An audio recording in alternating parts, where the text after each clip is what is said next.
Your life is your life. Don't let it be clubbed into dank submission. Beyond the watch. There are ways out. There is a light somewhere. It may not be much light, but it beats the darkness. And the more often you learn to do it, the more light there will be. The mind is the matrix in and of itself. Right now, today, in this moment, I promise you, the matrix has you. If you guys know David Foster Wallace's concept of this is water, to a fish, water is so ubiquitous it ceases to exist. Now, we all have that same thing, and it's playing on us, and it's keeping us from becoming who we want to become. And that thing is our mindset. It's our belief system. It is so ever present. It is so ingrained into the fabric of who you are and the way that you process data, you don't even notice it. You don't even know that it's real. And this is the thing that impacts your life. It is your inability to see that your mindset controls everything, that it is water in and of itself. Now, when I heard this from Shakespeare, I realized that once you become aware of the water, you can change everything. Any moment, you can choose to believe something new about yourself. Now, the weird thing about belief is as soon as you change that belief, it becomes true. Why that is, I will never quite understand. What weird quirk of human evolution has left us in a space where simply believing it makes it true? If you think you're dumb, guess what? You're dumb. Truly. And you will act in accordance with that belief, and that should scare the shit out of you. Fear is not real. The only place that fear can exist is in our thoughts of the future. It is a product of our imagination, causing us to fear things that do not at present and may not ever exist. That is near insanity, Kapan. Do not misunderstand me. Danger is very real. But fear is a choice. The impulse to dream has been slowly beaten out of me through the experience of life. And most people have stopped living their dreams because of the lessons they've learned from life or things they've picked up, because we've only been born with two fears. The fear of a loud sound or the fear of falling. All the other fears are fears we learn, fears we pick up. Whatever you're scared of, your life, the value you brought to the planet, far more important. Whatever you face, you're stronger. So as we begin to look toward the future and look at what will it take for us to break through those fears, one, acknowledging the fear, knowing it's all right. Some fear is healthy. Beginning to know that your dreams, your passions, your drive to achieve whatever it is you want, as it has more power and meaning, it will move you past your fears. As you begin to feel that you deserve it, your passion and goal is so strong, the fears won't matter. One can have no smaller or greater mastery than mastery over oneself. That's Da Vinci. Da Vinci did amazing things with his life. I wanted to do equally amazing things with mine. And if that's the game that we're playing, if I can construct my belief system, if I can choose at any moment to believe something that's more empowering than I was believing the moment before, and that will actually find its way into my actions, allow me to do things that I couldn't do the moment before, then it's like that moment in the Matrix where Neo realizes he knows Kung Fu. And that's like, as funny as that is, that's how I think about life. To me, the very fundamental purpose of life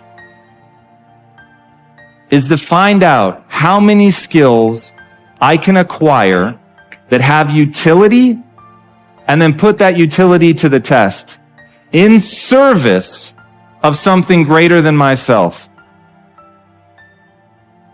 When we understand the sacredness, the beauty, the eternal nature of our own spirit, then we can recognize it in creation, and we can recognize it in others. When we don't realize, experience, perceive the sacredness of our own true self, then our perception is an illusion of the world. But when we understand who we are and understand our harmony and relationship with the world around us and the people around us, then we're actually seeing everything as truth. We're seeing as a spiritual reality, even in this world. The reason people change is because of pain. The reason we grow is because we get uncomfortable and we embrace being uncomfortable. But being honest with the pain that we feel is usually the prime mover for people to do the work that is necessary. Average person, you and I have about 75,000 thoughts a day rattling around in this thing we call our brains and our minds. 75,000 of them. The crazy thing is 91% of those thoughts are identical to the previous day and are identical to the day before that and the day before that and the day before that. You're not a procrastinator. You have a habit of procrastinating. And so most people never take the time to analyze what they think about. The most successful people I know are the most self-aware, meaning they're aware of what they do and they're also aware of what they think. They're aware of how they're perceived. But people like to give themselves this excuse. I do not have the energy to do this. Whatever. If you decide that, that's true. But if you watch a motivational video, there's 100 of them on YouTube, thousands even. Go watch one. You'll get fired up. You're like, okay, I'm going to jump some rope. You jump some rope. You do something. Just do some push-ups. Do something. Do some body weight squats. You'll feel better. Some of them maybe, but I think some of them just don't have discipline. There's an issue with that as well. There's also an issue with momentum. You're not used to doing it. It's not a part of your life. It's not something that you're accustomed to, pushing yourself. There's been many days where I didn't want to work out.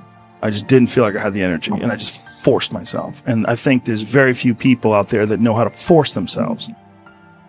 Then we wonder why our life seems to repeat itself over and over again. So really the difference in our life, if we have 75,000 thoughts a day, here's the crazy thing. 91% of them are exactly the same.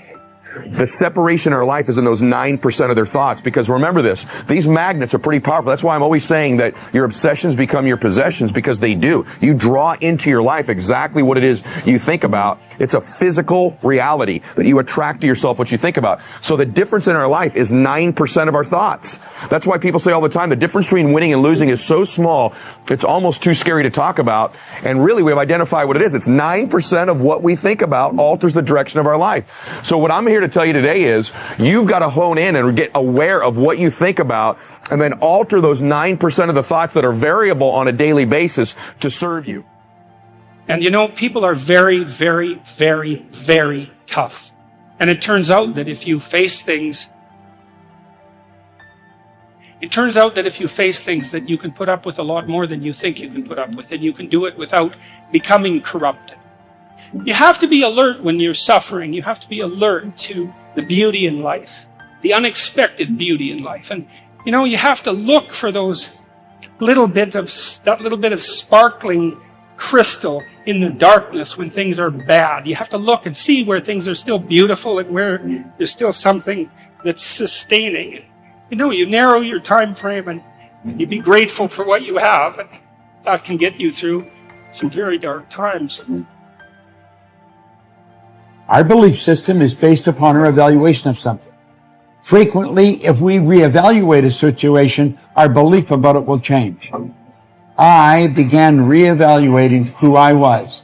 I started to study. I never stopped studying. And I found as I reevaluated, I had a much higher opinion of myself. I found out things about me that I would have never believed if you had told me. The power that's locked up within us. The marvelous system we've got. Do you know the blood circulates through your veins every 33 seconds, through hundreds of miles of passageway? Bang, just like that, clears all the food in and all the garbage out. Stop and think of the central nervous system. It's the most complex electrical system in the world. And you've got it. Think of your brain, an electronic switching station like that. You can change the vibration of yourself and everything around you. We have awesome powers, and it's all based on what you believe about you. If you want to change yourself, if you want to acquire something, if there's some goal that you want to reach, changing your behaviors, overcoming negative habits, it's challenging. It's hard. Most people go through life never discovering what their talents are. Most people never develop their talents. The only thing that's going to make you happy, my friend, in this year or any other, is to step up. It's to raise the standard. It's to discover what you're capable of and feel that incredible power of pushing through whatever's holding you back and get to the other side of more of your true self. That's what this game's all about. When you step into your fears and continue to push yourself to go on, something happens for you. If you look at somebody who's really successful and you think, wow, I mean, they're so amazing, they're such a genius, you gotta dig underneath and you gotta remember something.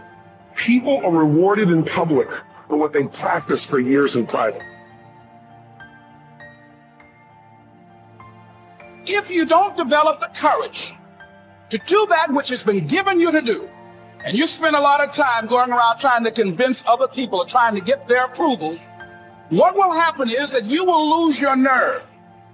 And other people will convince you that what you're doing doesn't have any value, and you'll give up on your dream. How much time do you have left? How much time do you have left? Jeremiah said, your word, O Lord, is like fire shut up in my bones. I believe there are some dreams shut up in you. Like fire, you're going to feel your destiny calling out. May not have happened the first time. The loan didn't go through. You didn't get chosen for the part. The medical report wasn't good. That's okay. This is a new day. What God started, He's going to finish. You may have missed some opportunities, but God knows how to make up for lost time.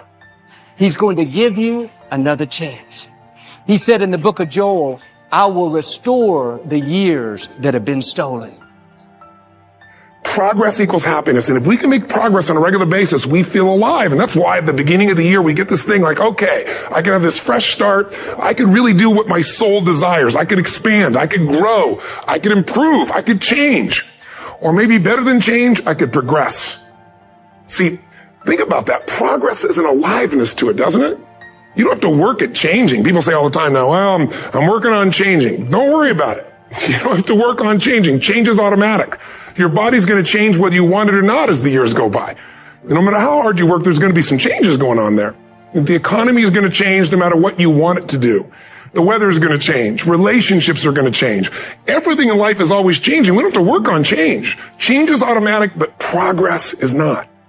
So if you want to make real progress, then you really got to look at your life in a different way. You got to say, I got to take control of this process and not just hope it's going to work out like people do who make a resolution.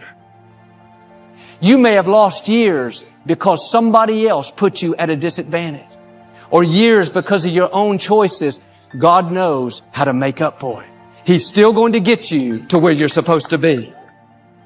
This is what happened to Joseph in the scripture. God gave him a dream that one day he would rule a nation. In this dream, he saw his brothers bowing down before him. Joseph should have used more wisdom and not told his brothers that part of the dream. Certain things you should keep to yourself. Some people can't handle what God's put in you. They won't celebrate you. They'll be jealous, find fault, and be critical. One day Joseph went to see his 10 brothers. When he walked up, one of them said sarcastically, "Here comes the dreamer." They weren't upset because he was their father's favorite child. They weren't upset because he was wearing a coat of many colors, a coat that represents favor. They were upset because he had a dream. They were offended because he was determined to break out of the mold, to do something great, to leave his mark. They would have been fine if he was content to be average, to accept the status quo. But when you stir up what God's put on the inside, believe that you have seeds of greatness, believe that you can overcome that illness, break the addiction, pay your house off, be blessed in spite of past mistakes, let me warn you, everybody will not celebrate you. When you have a dream, you're going to have some detractors. People will get jealous, try to make you look bad, try to talk you out of it. Say things like, you really think you can get that promotion? You don't have the experience, the talent. I don't think so. You really think you're still going to get married? You tried 3 times, hadn't happened yet. You're getting kind of old. Let that go in one ear and out the other. People don't determine your destiny. God does. You have to own your own happiness. Take it away from other people demanding that they make you happy.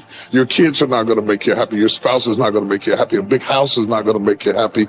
Own your own happiness and be responsible for doing those things that bring joy into your own heart, independently of life and people and money and all of that stuff. Right. It doesn't necessarily give you a happiness. You have to take responsibility of that peace and that joy that lives inside of your heart and not inside of your stuff. That's what hope is. Imagining and then fighting for and then working for what did not seem possible before. That's leadership. John F. Kennedy didn't look up at the moon and say, oh, that's too far. There is a moment in the life of every generation when that spirit of hopefulness has to come through if we are to make our mark on history. But how real is the message that you're putting out? How authentic, how valuable is the product that you have? You know, are you expressing yourself as fully, authentically, passionately as you possibly can? Fewer know how to sell, almost no one knows how to close. When you can close anyone at any time, it means that you have the ability to generate revenue at any moment. You can't be what you can't see. If I never meet a billionaire, I wouldn't want to be one. Because I wouldn't know what that feels like. I don't know what it looks like. I don't know what it takes. What am I good at? What do I love? What does the world need? And how do I get paid for it? To me, those four help you unlock your passion. I often say to people, your passion is for you, your purpose is for others. Your passion makes you happy. But when you use your passion to make a difference in someone else's life, that's a service, that's a purpose. So the question is not, I can't, is either you don't want to, and that's perfectly fine. Then don't say I can't. Just say I don't want to. Decide, commit. When you say, well, I can't, does that mean you don't know how to do it? Because you could go get the how to. There's so much how to on the internet. You could go find a way. You can take a program, go to an event, learn from a mentor, do something. You have the abilities. So it has to be down that low, that literally is something in you that's at the core of your soul. But you don't find it unless you spend a lot of time with what you want to be in life. I can't give that to you. You can't give it to somebody. When you find your true passion in life, I want to be someone that I'm proud of. I want to look at myself in the mirror because I was so disappointed. That accountability mirror I talk about, I was so disappointed in what I saw every day. I didn't love myself. And I feel ultimately his heart becomes flooded with love. And I can't think of a better message as we send you off today. To not only take risks, but to be open to life, to accept new views, and to be open to new opinions. While it may be frightening, it will also be rewarding. Because the chances you take, the people you meet, the people you love, the faith that you have, that's what's going to define you. Discovering your why is just the beginning. In order to enjoy all the benefits of having a clearly articulated why, you'll need to have the courage and discipline to use it. Like Thomas Edison said, vision without execution is hallucination. There is an ideal order for implementing your why, though sometimes reality does get in the way, and it all starts with you. Our natural tendency is to start with the tangible. We define our value by what we do, so it takes practice to start with why. Like riding a bicycle, at first we're unsure, unsteady. We're in our heads thinking about all the things we need to do, pedal fast, keep enough speed so we don't fall over. We have to really concentrate. We may even fall over, even scrape our knees, but we get back on the bike and try again.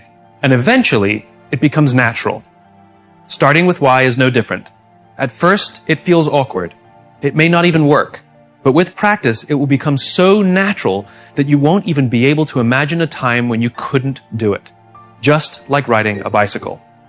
In time, your why will act as a filter for many of the decisions and choices you make.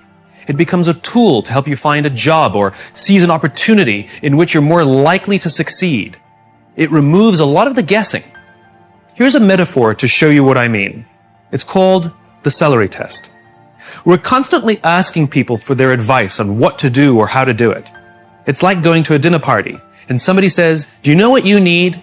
You need M&Ms. We've done so well with M&Ms, you've got to use M&Ms. Somebody else says to us, rice milk. In this economy, you have to use rice milk. Someone else says to us, Kit Kats. You have to use Kit Kats. And somebody else says to you, it's all about celery. We go to the supermarket with all this good advice from all these smart people with brilliant case studies, and we buy everything. We buy Kit Kats and M&Ms, celery and rice milk. There's a lot of time we spend at the supermarket and a lot of money we spend at the supermarket. And when we get to the checkout lane, we're standing there with all these products in our hands, and no one can see what we believe, because we bought everything.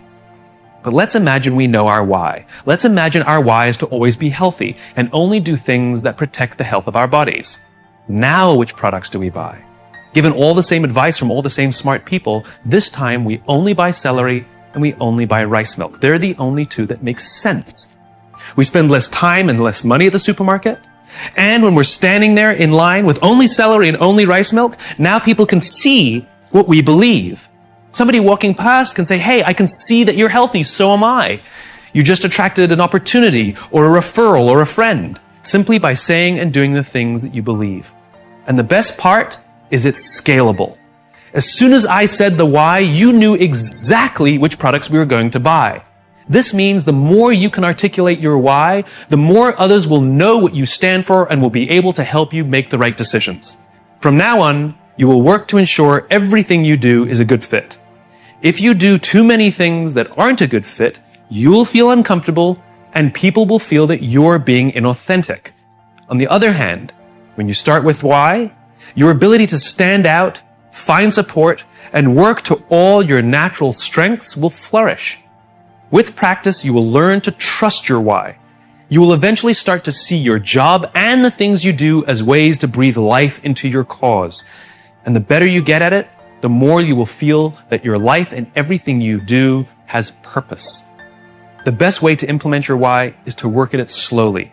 You don't have to do all the tips we suggest. What is important is that you pick up to 3 and commit to practicing and using them now. Dopamine is the feeling that you found something you're looking for, or that you accomplished something you set out to accomplish. So you know that feeling you get when you cross something off your to-do list? That's dopamine. Feels awesome. You know when you have a goal to hit and you achieve that goal, you're like, yes! You feel like you've won something, right? That's dopamine. The whole purpose of dopamine is to make sure that we get stuff done, right? The historical reason for dopamine, we would never eat if we only waited until we got hungry, because there's no guarantee that we would find food. So dopamine exists to help us go looking for food. We get dopamine when we eat, which is one of the reasons we like eating. And so when you see something that reminds you of something that feels good, we want to do the behavior that helps us get that feeling, right? So let's say you're out there going for a walk and you see an apple tree in the distance. You get a small hit of dopamine. And then what it does is it focuses us on our goals. And now we start walking towards the apple tree. And as the apple tree starts to get a little bigger, we feel like we're making progress. You get another little shot of dopamine and another little shot of dopamine until you get to the tree and you're like, yes! Okay? This is why we're told you must write down your goals. Your goals must be tangible.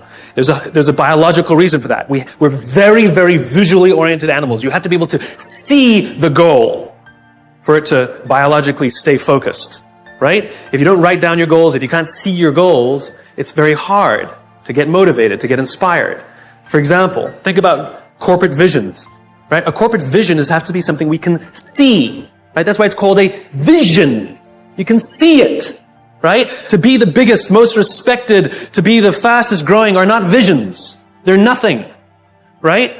What does that even look like? Respected by whom? Your mother? Yourself? Your friends? Your shareholders? Who knows? What's the metric? Dunno.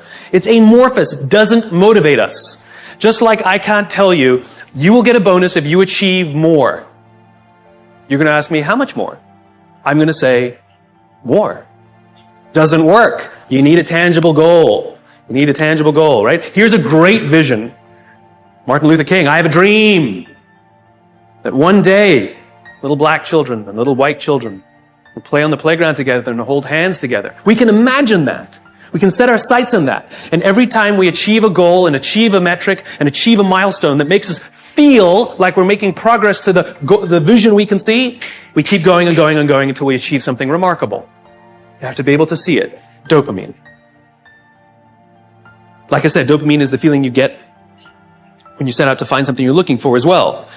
Talked about the to-do list. I came home from a trip just a couple days ago and I had a bunch of errands to run and I wrote down a little list of things I had to do and off I went, right? And as I was walking past, I think it was the dry cleaners, I don't remember. I was walking past something, I remembered, I have to do that, and I hadn't written down on my to-do list. So I went in and finished what I needed to do, and then when I came out, I then wrote it on my to-do list and then crossed it out. Because I wanted the dopamine. Feels good. Dopamine comes with a warning. Dopamine is highly, highly, highly addictive. Here are some other things that release dopamine. Alcohol, nicotine, gambling, your cell phone. Oh, you think I'm joking? Okay, we've all been told that, if you wake up in the morning and you crave a drink, you might be an alcoholic. Well, if you wake up in the morning, the first thing you do is check your phone before you even get out of bed, you might be an addict. If you walk from room to room in your own apartment holding your telephone,